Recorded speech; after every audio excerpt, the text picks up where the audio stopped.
Welcome, everyone. Thank you so much for coming to the unofficial but sort of official national kickoff for the Summer of the Best Charter School Board Retreats Ever. I appreciate you joining us today. I'm Carrie Irvin. I run the governance practice here at Bellwether.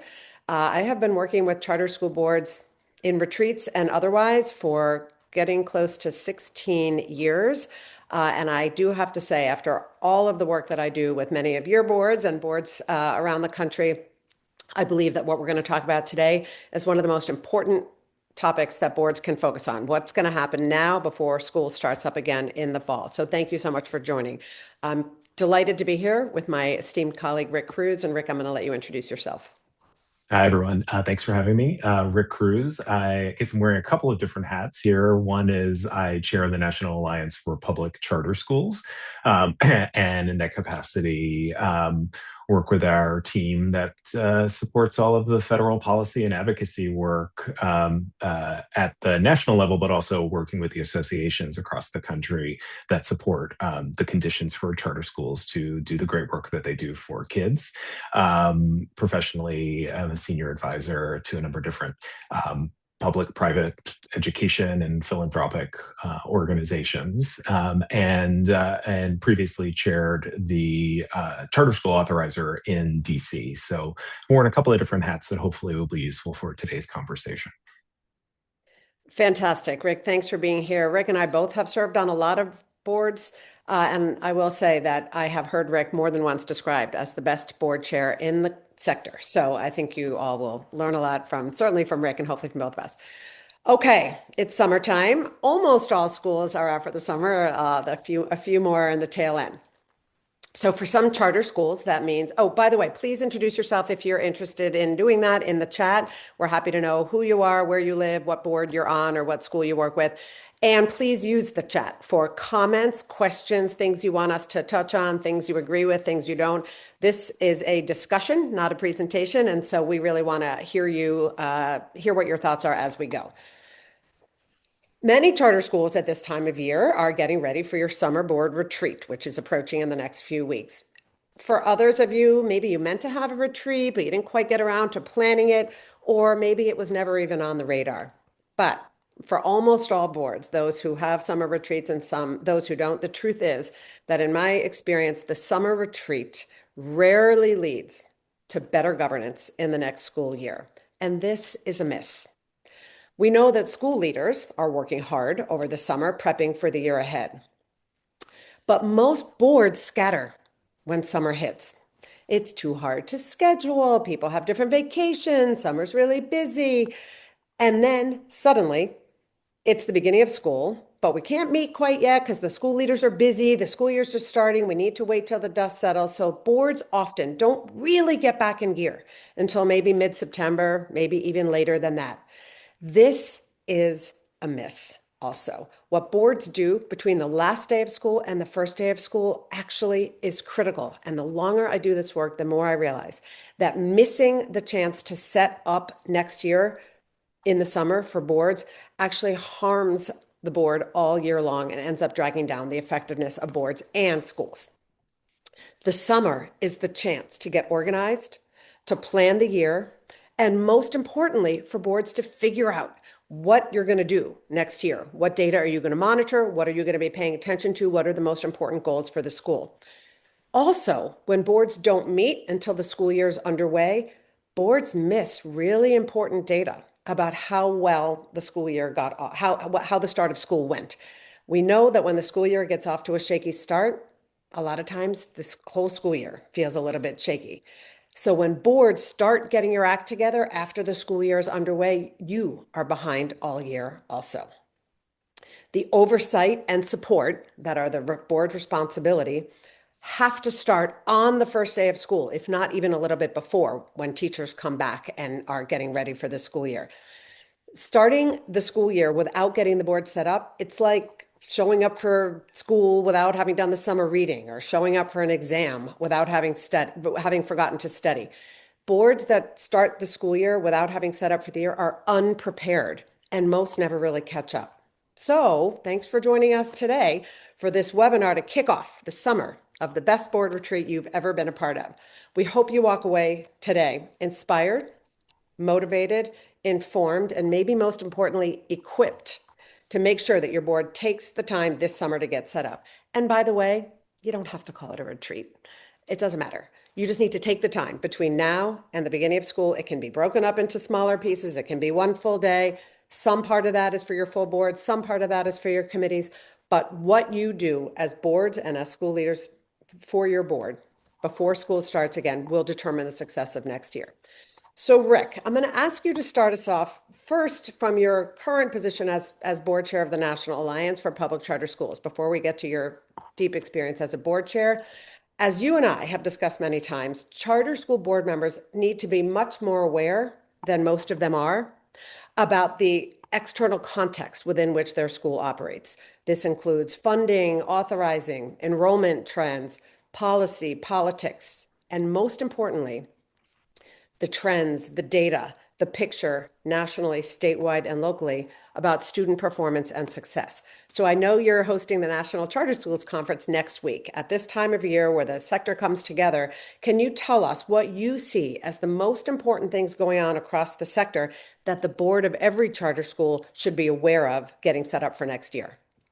Yeah, you don't have to ask me twice to share. So next week we've got over 4,000 folks coming together in New Orleans for 3 days, and as you would imagine, there are a whole host of topics being talked about across that time. A couple of things I'll flag.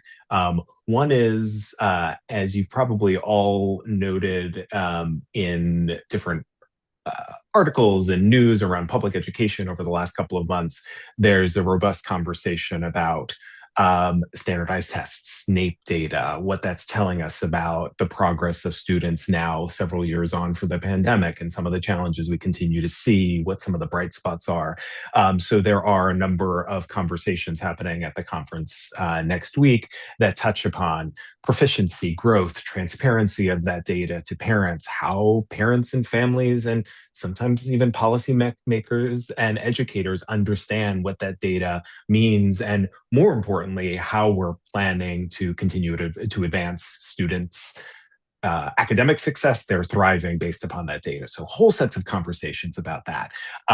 That is, infused by a lot of the new data that is coming out of research, but that probably doesn't feel sort of very different in a lot of ways from conversations that we have every year, other than the fact that some of the data is pretty troubling, and it feels like we should be in a place where we've got a better response to what schools individually and collectively should be doing with respect to that data over the next few years. So I'd put that in one category of sessions. The other things that we're talking about, not surprising, AI. I'm facilitating a session next Friday morning with a number of leaders who are running schools and piloting different ways of bringing AI into the classroom, understanding what the benefits are, also what some of the challenges and risks are, both for AI direct to students in their instruction and AI supporting teachers, which is where a lot of schools have been experimenting. And not surprisingly, charter schools are a place where you're seeing a lot of that innovation. So that will be, and that's one of probably a dozen sessions where we're exploring how AI is impacting education in charter schools. The last thing I'll mention that sort of fits into what Carrie mentioned as something that may not be directly relevant today in your school and in your state, but is definitely on the sort of larger political policy landscape, is the educational freedom tax credits that were part of the bill that the Trump administration and Congress passed last year that creates tax incentives for individuals to contribute to this tax credit that states governors will choose whether to opt into. It works very differently than a voucher, but it's also most commonly understood as like a Trump administration voucher. And it works very differently. So we're doing a number of different sessions to inform a lot of the policymakers, a lot of the school operators, a lot of the charter association folks about what that could potentially mean for additional dollars available to schools, not just charters, but public education and also private schools. So this is not without its controversies, depending on where you come out on how favorable you think those different options are for students and families. So uh, those are just a handful of the things that are going to be talked about next week. Fantastic. A couple follow-up questions for you. One thing I would add to your list, it comes up a lot in my work. I get a lot of questions from board members about this.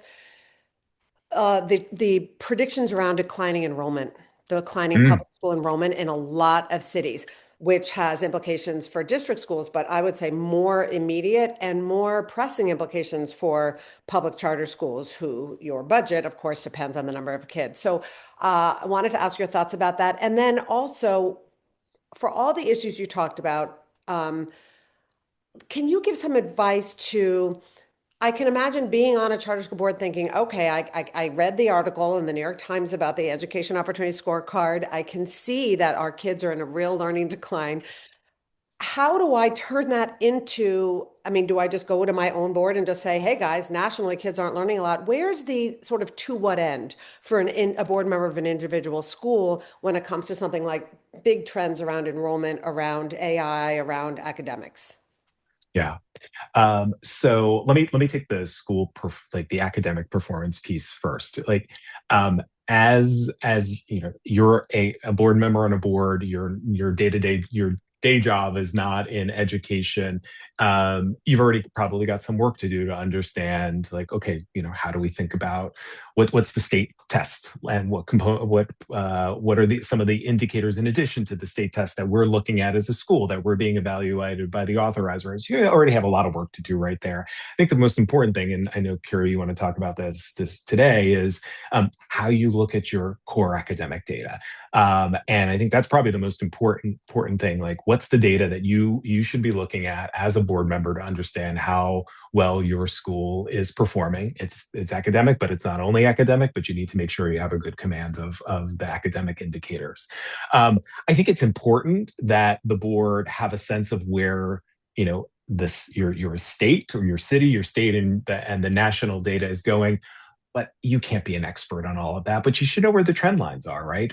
Are we struggling more with math than ELA? Like, what are the subgroups of students that are struggling more? Where we're seeing progress, probably more than anything else. Like, gosh, that school across the city, or there's a school in a state, there's in another city in another city in our state that's doing really well with the same population of students. What are we learning from them? Is anyone helping us learn from them? I think those are the questions, without presuming that you'd all of a sudden need to become an academic policy expert as a board member. Where I do think it's really important to know the broader landscape is the enrollment data. So you should there are likely. I live in DC. I know where we've been looking at where we think the projections are in DC over the next couple of years. So city education leaders, political leaders have access to that data, use public information where some of the trend lines are going. And it's important to look at the national data because everybody's experiencing a little bit differently, but there oftentimes are canaries in the coal mine, like, oh my gosh, this set of mid-sized cities is predicted to have a disproportionate decrease in enrollment, and it's going to hit these grades first. I'm not seeing that from my city. We're not talking about that. Like, where can we look for that? Does it not exist, or are we just not looking at it? I think that's really important because, unlike districts, charters are frequently not backstopped when enrollment declines, right? So those are dollars that are not going to come to you. In districts, they tend to have a bit of cushion. I would argue too much cushion that goes on for years and decades to protect them from enrollment changes. So it is going to be and that is something, as you're thinking about meeting this summer with your board, how's enrollment looking? And what does that mean for budget choices that we may need to make? Are there some places that we wanted to invest in that we may not be able to? Or, and hopefully this is not the case, we've got a pretty big gap and we need to find places to save money. Those are real conversations that need to be had. Totally agree. And for boards, remember board members that your job is to be looking ahead. You're a school leaders, your job is the day to day. So board members, we want you to be asking these questions about trends in academic achievement, trends in enrollment and other funding issues in your school before they become problems. We don't want you to sit in the boardroom and be like, "Oh my gosh, we're at 15 students under enrolled or 100 students under enrolled. How are we going to make budget this year?" These are conversations that the board is responsible for having in advance. I would also say, if you on your board are not getting any of the kind of information that Rick just shared from the charter association in your state or the support organizations in your city, board members, you should be asking for this. You should make sure that your school is understanding, your board and your school leadership are understanding what's going on in the sector, all the factors that affect the sustainability and success of your school. And these are also good areas where you, the board, want to make sure that your school leader is accessing data about what does work, what has proven to improve early literacy or middle school math or high school competency, whatever it is. Make sure that you are a school that understands where things are and is able to tap into research and information and resources about what works. Okay, now let's shift and talk about why it's so important, Rick, that every board take time now before the first day of school in the fall to get set up. I want to start for just a few minutes because this is one of our favorite topics to talk about, what most boards get wrong. So if you see yourself in this, you are not alone, but this is what we're going to try to help you move past in our conversation today. First of all, and I alluded to this earlier, a lot of boards don't come back together until mid or late September because we need to wait till the dust settles. The school year just started. We can't burden the staff in the late summer or right around school starting with preparing for a board meeting, much less get our committees off the ground. I understand that. I do think it's a busy time of year, and I really, really think that is a huge mistake. So, Rick, do you have any thoughts on how boards can balance not wanting to interrupt the preparation for school starting, but it is just too late, as I said earlier, to wait Mhm. until early or mid fall. Yeah.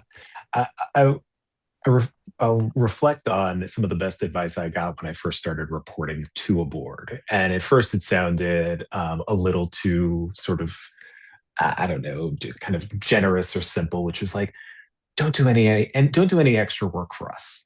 And you say you're like, oh, well, I've got to prepare for the board. Maybe it's your first time, presenting to a board if you're the ED or the CEO. And you're like, of course I'm going to prep. And it's less about to prep or not to prep. Obviously, you want to be able to prep well for your board, and you should encourage that. That's a professional engagement with the board. What the message was, though, it was share with me what your strategy is. What are you sharing with your team? And I think that is a really important piece here, which is um, give the board, find a place for the time for an hour or 90 minutes or whatever the strategy that Carrie is advising you to do. Like find whatever the format is that works to share with us how are you leading the organization, right? So I think that should be the question to the ED. So don't worry about making the 3 page memo 10 pages for the board. Don't worry about all the context that we may or may not have. That's legitimate, but don't worry about that. Share with me what's the message you're sending to your organization. We just got our test results back, or we didn't get them back yet, or we have our sort of interims back. Whatever data you have, here's the plays we're making for this year. We really need to work on our math proficiency, and that's where y'all signed off on the budget a couple of months ago. That's where all of our investment is going with new curricula, new staff or coaches. That's what we're focused on. So this is as much an exercise about making sure that everyone, including the leadership of the school, are aligned around what are the big things we're trying to accomplish this year, and work from whatever materials they have. It was a presentation they just gave to the all staff meeting. Let's use 3 slides from that. Like, worry less about that and more about, are we all aligned on what really matters this year? I think that's the most important part of this being a touch point. I think that is so true. And actually, this is really important. If if what you hear or what you feel is, oh, it's such a burden on the leadership to prepare for the board, it's so much time, you know what? That's a problem. Of course, like Rick said, of course you want to be preparing for the board, but if it's a whole different set of materials, if it's preparing a whole different kind of information, you know what? Then there's a problem. The board should be seeing the same, perhaps less, a curated and governance level set of material and information. But it's true, I see a lot of boards that aren't getting accurate or aligned information because it's like leaders and leadership staff who report to committees see it as a separate thing, an added burden in their job to prepare for the board. And I think that's right. We want to be looping boards in at a governance level, not preparing a separate set of data. So I think that's really important. Second thing that most boards get wrong and why they either don't have retreats or the retreats aren't very helpful is that honestly, board retreats stay at 30,000 feet. A lot of boards think that that's where they belong at 30,000 feet. But, having as a person who spends a lot of time on airplanes, it's really tiny down there. 30,000 feet is too high. It's too removed. So boards might get a presentation on the goals for next year, but not in enough detail to know, are these the right goals in light of the end of the year data from last year? Are these the right things to focus on next year? Is there a good relationship between those two? Are we tracking the data from year to year to know what we need to be focused on this year? When boards stay at an altitude that is too high, um, it is, and Rick, you and I talk about this a lot. We hear so much like, oh, I don't want to overstep or micromanage. We don't want the board in the weeds. But you know what? The weeds, that's the work. I don't want boards to overstep either. I don't want boards to micromanage either. We can give a million examples. We don't want boards weighing in on teacher evaluation or dropping in on classrooms and deciding if they think this is a good lesson.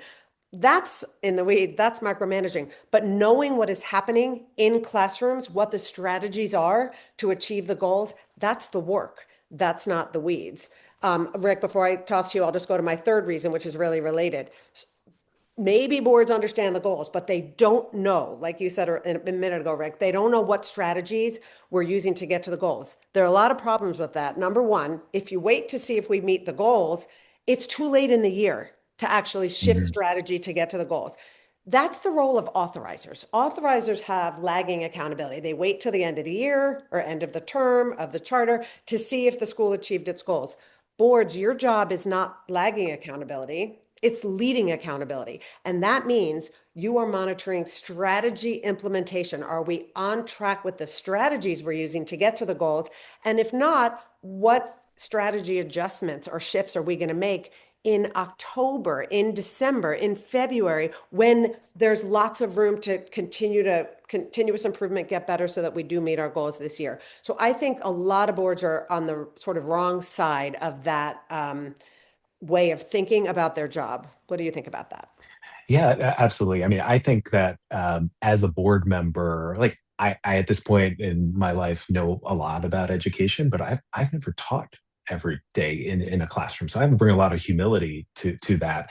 But I bring a lot of curiosity as well. And I think that's really important for boards to lean into. You may have specific expertise. Oftentimes board members are brought on because they've got HR expertise or real estate or whatever it might be. But the curiosity is really the powerful thing to put into action here, especially as you're helping leaders in the school advance a particular strategy. I'll stick with math because I've mentioned it a few times, and a lot of organizations, a lot of schools are probably thinking about how they improve their math proficiency and get growth. If the school, if you're ED or CEO, at your last board meeting, maybe it was in May or June, said this is what we're planning for next year, this is where we're budgeting to make some additional investments in math. Maybe there's new curriculum, maybe there are new coaches, maybe there are more teachers. In between that conversation and your board retreat in July or August, you may have gotten some test exam results back, right? That either validated that strategy or asked some questions or maybe blew up the strategy. And as a board member, you're not there to say, well, you should pick a different curriculum or advise on different curriculum, but you can ask some questions. Okay, so are we still moving forward with those investments? You were going to hire two coaches. Are those positions staffed? Have three of the math teachers you were counting on moved and left the school? Those are the types of questions that you're asking, they're both part of good governance so that the board knows that a strategic priority around improving math may not be moving in the right direction because of some things that have happened. Why did those happen? Why were you surprised by those? I mean, that like questioning piece is not about gotcha. It's about building the institution that is this school that can support many initiatives, right? I'm sure in this sort of theoretical case, math isn't the only thing that that school is working on, right? And then to the particular responsibilities that are the boards, um, understanding, well, why are we off track? What did we maybe miss about the investments we made last year that made us think we would have the gains in math in this case that we didn't have? And do we need to make additional investments? And are we in a position to make those investments, especially given maybe you just talked about enrollment, right? So are you looking to save money or needing to save money at the very time that data might be suggesting you need to redouble efforts and investment? Like those are the conversations that you can have that aren't at the 10-foot level, they aren't at the 30,000-foot level, and they don't require you to be an instructional expert, because I would be out of luck if that were the requirement, because that's not what I bring to the conversation on any of the boards that I sit on. Yeah, I think that's all right. And this is where the work of the academic committee and the work of the finance committee come together at the full board level. So the academic committee is tracking academic data and all the things going on in the school that impact student academic success. Finance committee is tracking financial sustainability. The board together synthesizes that work to be able to say, if we're not making the gains that we thought we were going to make in math or towards our academic goals, we might need to reallocate resources. Or if we are under enrolled, we might need to cut the budget, but we have to do it in ways that doesn't negatively impact the academic achievement of the students who are here. So that's the job of the full board, is to synthesize all of that data across financial sustainability and academic and student success in other ways. I think that's all really right. The last thing I want to say about what most boards get wrong, and then we'll segue into what the advice we want to give you about your retreat this summer is, I do think that a lot of boards are getting a lot of cues about the quality of their school that are relative, not absolute. So boards, I think, hear a lot about, well, maybe we did a little better last year than the year before. Maybe we're a little better than other schools, or maybe we are better in this one area or with this one group of students, or maybe we met the authorizer bar. But I honestly feel that not enough boards are actually measuring your schools against a high bar for success, high levels of academic proficiency for all subgroups of students. And I think that this that's why, Rick, some of the questions that you just asked are the kinds of questions that you'll find in our retreat toolkit that we're going to talk about in a minute, that I think get at, yeah, it's not, obviously this is a disaster. Why'd you, this math curriculum is terrible, replace it. But it's questions like, can you help us understand why you've selected this strategy for math? Are things are things unfolding the way you anticipated? What is not going the way you thought it was going to? And these are the kinds of questions that not only are they not gotcha, that is the job of the board, is to partner together with the school leadership team to say, let us be thought partners. We are bringing fresh eyes. We are not all educators, and we're not in this with you every day, which helps us help you leadership look up and look at some of the patterns and trends to say, no, actually, implementation isn't going as we had predicted because this change happened, this thing happened. Then together we can decide on a strategy shift. Okay, so now I want to spend the rest of our time today talking about what boards should do between now and the first day of school. So as we said earlier, the first is just commit the time. It doesn't have to be a retreat, and it doesn't all have to be on one day, but it does mean that in the middle of summer, while many board members are off on non-overlapping vacations, you have to make time. Part of being a board is not taking the summer off. You have to invest in setting up for success. Part of that time, as I said earlier, is as a full board, and part is in committees, and those can be split up. It does mean that really starting now, guys, you got to start preparing, because if you don't spend enough time preparing for a treat, then it becomes a full day of one-way presentations. Honestly, that's not the point. The point is not sitting and listening. and getting that information at a high level. This a retreat or summer work time, board time has to be work time, so a lot has to be prepared and sent out in advance. And you have to plan for where are you going to capture all this work that gets done at the retreat into work plans for the year. That's what you'll find in our toolkit, which I don't mean to sound like a car salesman. We put this together because you got to walk out of your retreat with the plan for the year in place. Your board calendar is planned. Each committee has its priorities and its work plan. That's how, when the doors open for the next school year, the board is ready. We are ready to govern because it's all written down and we have a plan to follow. So let's the what you're going to do in the time that you schedule and plan for between now and the beginning of school is that the full board and school leaders need to align on the answers to 4 questions.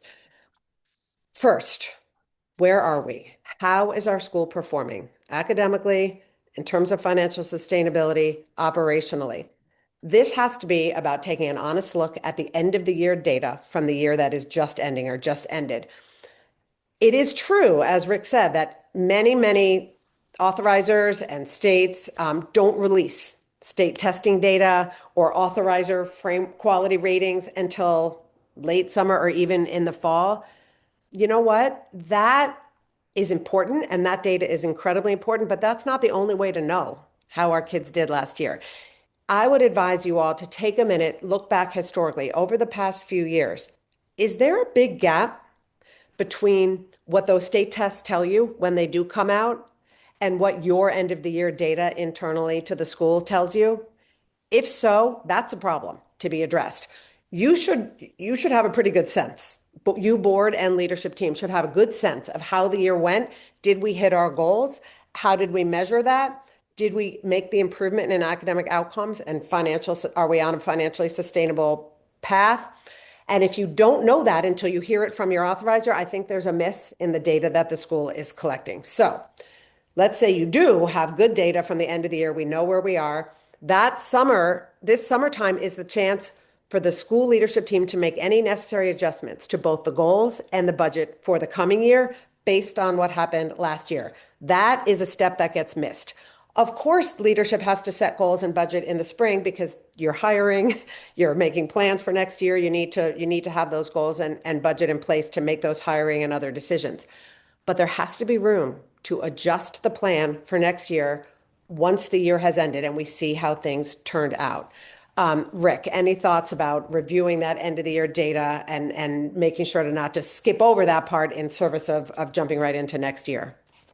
No, I would definitely take cues from the committee work that's being done, right? So there have been conversations been happening in academic committee, the finance committee, just to name two, probably the two that get most brought into this conversation is like, what do they think are going to make the most productive conversations when you sit down at the time of the year? And again, it's so fluid. There's no kind of natural end and start time. I mean, you look at when the last day of school is and when the first day of school is, but the planning that happens is working on a completely different schedule. By the time you're ready to have a board retreat before the school year starts, entire staff at the school is already back at work doing professional development, onboarding folks, getting ready for the year. So the timelines can create some artificial dynamics. So you just have to like, what are the conversations? We know they're not complete because we may not have full information. We may not have final enrollment data, but we've got some trend lines and we've got some questions we want to be asking and preparing ourselves so that when September hits and we have all of the data maybe finalized and we certainly have butts and seats, we're not surprised, right? Or we're not that surprised. And really importantly, if you hear nothing else today, make sure boards that all that data, for the end of the year data from the year that just ended, that you are seeing is broken down by whatever relevant subgroups, students and staff that you need to see. Averages mask the story of what just happened last year. So make sure that you are looking at data broken down. Okay, once we establish where we are now at the end of last year, now we need to know where we're going, and this is where we're going to address those goals. A summer board retreat is not where the school is setting its goals for next year. Don't be mistaken about that. The school leadership team has very thoughtfully set goals in the spring for the coming year. This is the time for the board to really understand, internalize, absorb what those goals are, not in passing. I'm telling you that if we gave a little exit ticket, a little exit quiz to boards on the way out of a retreat, even if they just heard a presentation on the goals for the coming year, I guarantee you that passing rate would be between 10 and 20%. Boards might see the goals, might hear the goals, but they are not internalizing the goals. The goals for next year are the backbone of governance. What are the glass balls? What are the things that have to happen? The balls we cannot drop in the coming year. What are our academic goals? What are the goals around talent, around financial sustainability, around addressing persistent problems in facilities or operations? What about issues around culture? Whatever the issues are that are preventing the school from getting better, those have to show up in our most important goals for next year.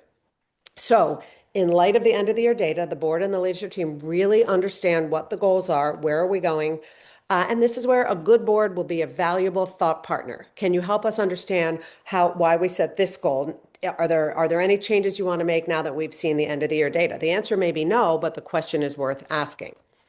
Then thirdly, okay, so now we're at the point where, okay, many boards kind of do this, but again, I would say at a 30,000 foot level. Let's bring it down to a 15,000 foot level. The part now we're getting to the part that many boards never get to. Help us understand how we're going to get to those goals. What are the most important strategies that the school will use starting now in this coming year, as soon as teachers show up for work, to make sure that we reach the goals? And what does implementation look like? What are the benchmarks? So we know, okay, if you have a new math curriculum and it requires a lot of instructional coaching for teachers, that has to start in the orientation week before school starts. Did that happen? Did all teachers participate? Did it go as you had expected? Did teachers demonstrate a real understanding of the material? Boards, you have to be asking questions like that. Did the launch go well? Is the instructional coaching that you said you needed to do to get this curriculum off the ground, is that happening? Were we able to reallocate the resources as you were planning to a set of reading interventionalists, which you told us in the budget planning process that you were going to do? Did you hire those people? Is that happening? This is about boards knowing what is supposed to happen and being able to check on follow through. Rick, why do so many boards miss this step? Yeah. So I think that some of it just comes from a a good place of humility about what they don't know about the context of schools, right? So and I don't think that's a bad thing, but it shouldn't stand in the way of you, as you said, like ask the questions, have the curiosity, because oftentimes the school leader and their team really just benefit from having another management perspective on this, right? So, it's about where's the school leader spending their time, right? So if your school leader is now spending time bringing on board those math coaches because the AP or whoever was in charge of it left at the end of the year unexpectedly, that may be the right call.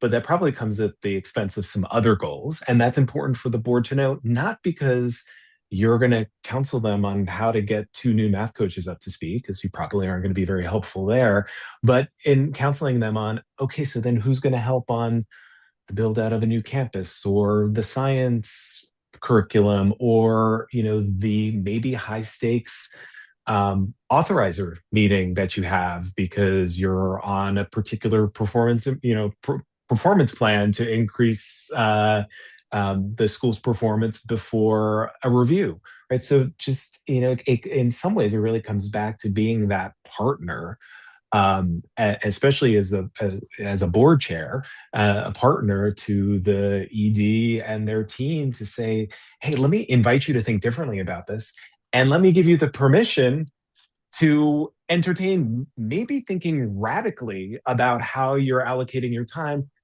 because things change, right? And this happens in any business, any organization. The school is just such a unique entity in that the kids are showing up on that date, the first day of school. Like you can't push that off like you can a project, right? You can't like, oh, let's get if the project's going off scale, like, oh, let's push back the project. Project started on August, whatever, when kids walk into school. And I think we all feel like that strategic, operational, and moral imperative to make sure that the school is in the best shape possible to serve those students. And I think where boards can be really, really effective is asking that question, inviting the sort of debate about, okay, what maybe we need to change up even at this early date in order to ensure that we're focused on the things that are most important to the school. Oh, I just think that is so right and so wise and such a good example of why you need to create enough time in the summer. That can't get done in a board meeting. It's when you have extended time where you're not doing regular board business to say, okay, wow, these are ambitious strategies. What is it going to take from you, school leader, to make this work? Well, I know I have to allocate this amount of time and this proportion of my time. Okay, are you worried about that? Well, yeah, I am worried because I'm already having this and this and this. Can we help you problem solve that? I was working with a school leader recently who said, "Oh, I have an open door policy. I would never shut my door. People walk in all day." That's going to affect whether you can devote the time that you need to make these strategies work. Let's revisit that. So I think, many of us, we do the things that we do because we do them, and the chance to stop and have a group of people who now understand what I'm trying to achieve here, ask me good questions about how I'm using my time and how might I need to think differently year to year as the goals change and as the needs evolve. I think that's really, really important. So the last thing, okay, so spending time this summer, enough time to understand where are we? How is our school doing? Where are we going? What are the goals for next year? And are these the right goals? How are we going to get there? What are the strategies to get to those goals? And what does implementation look like? What is it going to take now? And this is the part that almost every board walks out of the summer, walks into the school year without doing. How are we going to know if we're on track, starting from the first day of school? And what is the board supposed to do if we're not? And this, in some ways, is the most stressful. This is like the jagged edge of governance. I mean, we're the board. What are we supposed to do? We can't jump in there, and we don't really know what's happening day to day. This is part of this is getting the dashboard right. And dashboard is like almost a meaningless word. We use it so often. What this is every single board member needs to know before the first day of school, what data and metrics are we tracking this year? For each of the key goals of the school, what does successful implementation look like each month? And what does progress to goals look like? Boards, you have to be looking at the same data over the course of the year. We see a lot of constellation governance. This month we're looking at this. This month we're looking at this. This month we're looking at this. It doesn't connect into a through line of, are we on track to meet our goals? And are we implementing the strategies that we said we're going to implement? So knowing what data and metrics the board is going to track and which committee owns each one. And when things go off track, what is the board supposed to do? And Rick, I would love to chat for a little bit about some of the things that you have seen as successful here. I think that to have this conversation this summer, your board and your leadership team, it is our responsibility, board. It is our responsibility as a board to know if things are off track. If they are, it is also our responsibility to ask about it, to offer our help, and to make sure that the leadership team is taking action, talking about it, having that conversation in the summer. What is most helpful to you? How can we be helpful to you, school leader and leadership team? And sort of establishing those norms of communication and the board culture that leads to the real issues being discussed versus it being pushed under the rug when we're off track. And then now it's October, now it's January, now it's March, and we're really off track. How have you seen this work well in the boards that you've been Yeah. part of? So, I think schools do it well in the most unfortunate situations is when it's a crisis, right? So if you're going into the year already worried about financials and enrollment, like those have already been identified as challenging dynamics. When you don't meet a particular trigger or threshold, like hopefully there's a mechanism in place.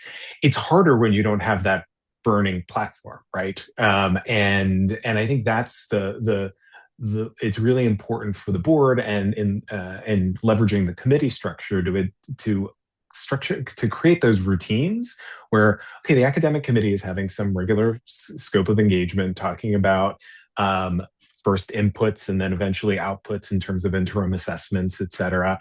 They're looking at elements of school culture, staff cultures, student culture, and having that sort of similar conversation about like, okay, what are we worried about?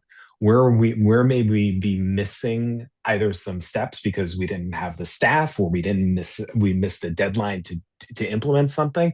And then what are we seeing in terms of the outputs, right? So that at first interim assessment, we didn't do as well on that. How is the school, how is the leadership responding to that? Again, your academic committee probably has someone who's more fluent with the sort of educational instructional, hopefully educational instructional kind of routines. So they're adding a level of expertise from a board perspective, but then being able to bring that up at the next board meeting saying like, hey, yellow light on this one, right? TBD. We should be worried about this because this is one of our priorities for this year. It's one of the things that's highlighted on our dashboard. The finance stuff tends to be clearer, although oftentimes I think we're all surprised by the stories you hear of a board missing that there's going to be a huge budget gap. But those tend to be maybe a little bit more concrete, and boards tend to be more familiar with them. Although, again, let's take nothing for granted because those are oftentimes missed, especially the longer term implications. Like you might be able to weather 10 fewer students this year from a budget perspective, right? It's not a good thing, but you'd be able to weather it from a cash and financial perspective. But that miss might put into at risk your plans to replicate the next year, right? So like some of these things that may not feel as urgent right now do have longer term implications. And you only really know that if you've got a good dashboard and a sense of what your multi-year strategy is, right? And the same thing with this conversation about growth and proficiency, right? So you may have seen growth over the last year and you should celebrate that. But if your goal as a school is to get to X in the next couple of years and have goals around equitable outcomes across different subgroups, and the data is not moving fast enough for you to achieve your 3-year goal, have a conversation about that. Not to take away from the achievements and the successes, but to put into context, and yet we still have more work to do. We've got to double that growth over the next few years in order to get to where we want to be. And I know from other conversations that I've had with charter school boards, oftentimes they don't necessarily have that longer term objective. You're not going to solve that in your summer retreat, but that's something you should be talking about. What's our longer term objective? Is our goal to be the best school in this neighborhood? Relatively, is our goal to have the best to meet the citywide performance across these next 3 years, and that means we're going to have to increase 10 to 15 percentage points. Well, what that means then is you're going to need to see that level of 5-10% increase across the next few years. Those are the conversations you need to be having. Again, that's not, maybe that's in the context of your strategy part of your long-term strategy part of your retreat. It's less about setting up for this year, but I do think schools need to be thinking about that longer term because you want to create an institution that's building toward a longer arc of addressing the gaps that we all are in this work for. I think that is so right. Listen, most problems, most things that go wrong in charter schools, lack of academic improvement, financial instability, most problems start small. Not all. Some problems blow up big. I get that. But most, when you see a school get closed or when you see a school really, really decline academically or a bad leader transition, almost every time you can look back and look at the yellow flags, the pink flags that got missed early on. That is what we are trying to do. We are trying to equip boards to notice when the flag is yellow because a lot of times things can be done. Don't wait until the flag is red. Don't wait until the warning, the 5-alarm fire is happening. The job of the board is to notice when things are off track. Maybe they'll get back on track. Great. But we leave a lot to faith and not enough to data and the experience of what happens when things start to go off track and there is not a shift in strategy and a shift in resources. One more thing, and then we're going to talk about our toolkit, and I think we will have a few minutes for questions, so start dropping them in the chat. Listen, I don't know if any of you are tennis fans, but I think too much of the charter sector operates as though we're playing singles. The leader of the school leader, the CEO, the ED is on the court playing, and the board is maybe in the front row of the bleachers, or some of you are in the back row of the bleachers, and maybe they're cheering. But charter school leadership is doubles. It is a doubles game. The school leader and the board are both on the court at all times, playing different roles at different times. But a doubles team would never show up for the match without having discussed what we're going to do, what role we're each going to play, what is our goal in this match, what did we not do well last time, what are we going to learn from, and how are we going to communicate. Charter schools are governance plus management. That is what leadership is. The board holds the charter, employs the head of school, and together governance and management are how schools are successful. One doesn't work without the other. And so this alignment over the summer, so that from day one of the school year, we are each ready to play, to do our thing well, to govern well, and to manage well. So you will, thank you so much, Mackenzie, for dropping in the chat. And congrats to all of the Bellwether team, Mackenzie and Caitlin and others who worked so hard on this toolkit. We are really happy to release a pretty concrete, tactical toolkit to help you figure out how to use the time this summer. Let me just briefly tell you what's in this toolkit. First of all, we're sharing with you Bellwether School Quality Framework because, again, if you don't know, like Rick said, if you don't know what you're aiming for, if you don't know what kind of school you want to be and what it looks like to be a good school in your context, then what are we doing here? So we're offering you at least one way of thinking about these are the dimensions of a high quality school, and this is what you should be aiming for. Then we have a very detailed retreat planning guide that includes a draft agenda, facilitation notes for every section, and question prompts to help you guide those discussions. We have a companion guide that is for your committee retreats. Those could happen on the same day. Those could happen on a different day. But really, each committee needs to have a little mini setup retreat also for the year ahead. Then we have updated our board tracker template. This becomes the backbone of planning for the year. This is your sort of board project management base camp, if you will. All this work at the retreat goes right into there. So everybody shows up for the first board meeting and the first committee meeting of the year, knowing what data you're looking at and ready to ask questions about the beginning of school and the time that just happened, and ready to follow through with those questions throughout the year. Finally, we've updated our dashboard template. That includes, it's already filled in with a lot of metrics that you might decide to track over the year. You're obviously going to have to update that with your metrics. But again, the second worst thing, other than not having a great retreat, is having one and then you leave and it was like a stone in the pond. Nobody remembers 2 weeks later what you talked about. All of that data has to go into this dashboard so that every committee and the full board knows what you are going to be working on over the year. So by the end of your retreat or by the first day of school, however you decided to allocate that time, that dashboard is complete for the year. Your board tracker is all set up with your goals for the year, and everyone on the board, every committee, the board chair, and every board member knows what it is that the school is accomplishing this year, trying to accomplish, how we're going to get there, and what the board's role is going to be. This is not optional. Boards that are not set up for the year put the whole year at risk. And I really believe that if you take this advice, if you think about how you're going to use your time from now until the first day of school, I think you're going to see the benefits all year long. I really do. Most boards lag behind. Most boards wait too long. They are reactive, not proactive. And we miss opportunity after opportunity after opportunity to offer thought partnership and accountability that will actually lead to greater success for the school and most importantly for the students we serve. Rick, happy to have you make any other remarks. Please, if you guys have any questions, drop them in the chat. Anything we don't get to today, I'm happy to follow up with you after. The other thing I'll add is, and I should have said this at the start, is this is an opportunity for the board not to just to demonstrate leadership, but the willingness to walk alongside the school leader, your ED or your CEO in this work, right? So you as a board member and certainly as a board chair should be bringing a point of view. Like, hey, we should be talking about this, right? This is where I hear board members either feel uninformed or unengaged, or they just don't have a ton of expertise in this area, and it's pretty important.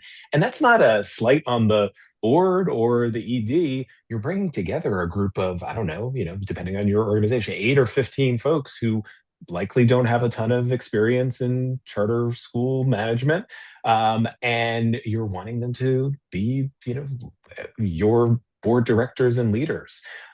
So when I hear questions from uh, board members of mine, especially where I'm a board chair, I'm like, oh, that's a great topic. Like, how do we get folks up to speed? That's really important. We need to be monitoring that, or we are monitoring that meeting to meeting. And I have board members who may not feel as fluent in that. So let's find a way to have a conversation where it's actually a conversation. It's not a presentation, so we can get folks engaged so that they're actually able to help inform that conversation. So I say that so that this shouldn't feel like a burden entirely on the board or board chair, and it certainly shouldn't feel like a burden, to go back to one of the places we started, feel like a burden at a really busy time for the school leader. But it is a necessary step to make sure that governance actually works.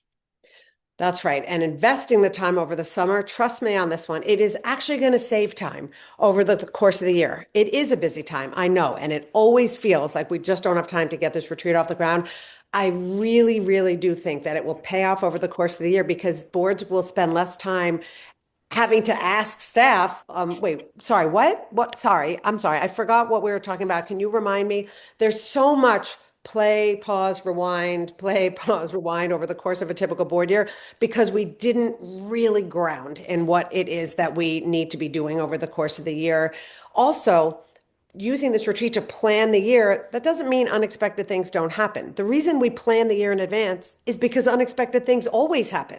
And if we haven't planned for the oversight over the most important goals of the year, then when these unexpected things pop up, boards drop the ball on the most important things and move to that thing. And next thing you know, 3 months just went by and we got so focused on this new thing and we missed this whole heart of the year where instructional coaching wasn't happening, reallocation of instructional time wasn't happening. And now it's March and we're way off our student academic improvement goals. So things pop up. You can't predict what's going to happen over the course of the year, but what you do know now is that boards need to be exercising oversight and thought partnership and offering support around the most important goals to take our school from here to here to here to here. That's why we all got in this work. We got in this work so that every single family in your town, in your state, in this country has the chance to choose a high quality public school option for their child. And I know I speak for Rick and I think for many of you, that's why we believe in charters, because some families have always had choice. And all families deserve to find great schools for their kids, not just more schools, but great schools. And that ultimately rests in the hands of governing boards together with leadership, committing to improvement year over year, financial sustainability year over year. And to do that requires the kind of governance that we've talked about here today. Thank you so much for your service, for your leadership, for everything you do for the kids in your school, in your city, in your town. We're really, really grateful. Charter schools can't operate without volunteer boards, and we are super grateful to you and all the members of your boards and other boards who commit time and energy. Uh, Check out the tools. Let us know what you need that's not in there. We're happy to develop it for you, and we're here to help in any way we can. Rick, thank you so much for all your service on Thank many you. boards. Looking forward to the national conference, and thank you so much for your leadership and your belief in strong boards.